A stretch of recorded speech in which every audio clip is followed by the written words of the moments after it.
Garment sector যে অস্থির হয়ে আছে, প্রতিদিন রাস্তা অবরোধ, পথ অবরোধ একটার পর একটা ঘটে যাচ্ছে।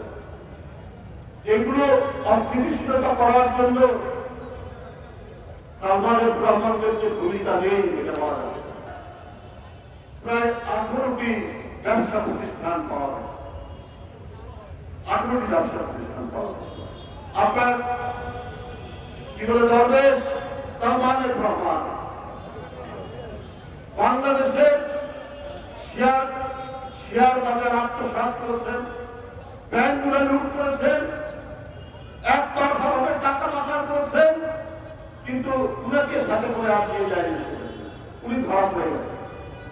শেখ হাসিনা জানে যে বিশ্বের কোন কোন দেশে কোন কোন ব্যাংকে কোথায় কোথায় টাকা আছে।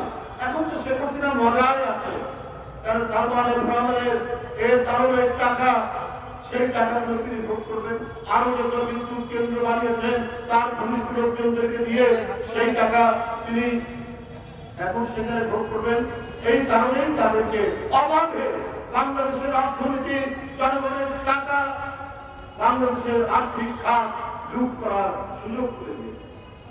এখন কারাগারের ভিতরে নাকি সালমানের প্রমাণ খুব বহান্তরীয়তা আছেন, শুনে সেখানে নাকি নানা তৎপরতা চালাচ্ছে। হতেও পারে আপনার যে গার্মেন্ট সেক্টর যে অস্থির হয়ে আছে, প্রতিদিন রাস্তা অবরোধ, পথ অবরোধ একটার পর একটা ঘটে যাচ্ছে। এগুলো অস্থিতিশীলতা করার জন্য সালমানের ব্রাহ্মণদের যে ভূমিকা নেই এটা বলা যাচ্ছে। কারণ প্রায় 90%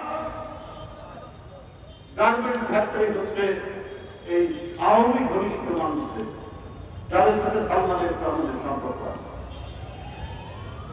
আপনার 343 জন যাদের ব্যাংক অ্যাকাউন্টে, এটাও গণমাধ্যমের ক্ষেত্রে প্রায় 14,500 কোটি টাকা আটকে পড়ে আছে, আটকানো আছে।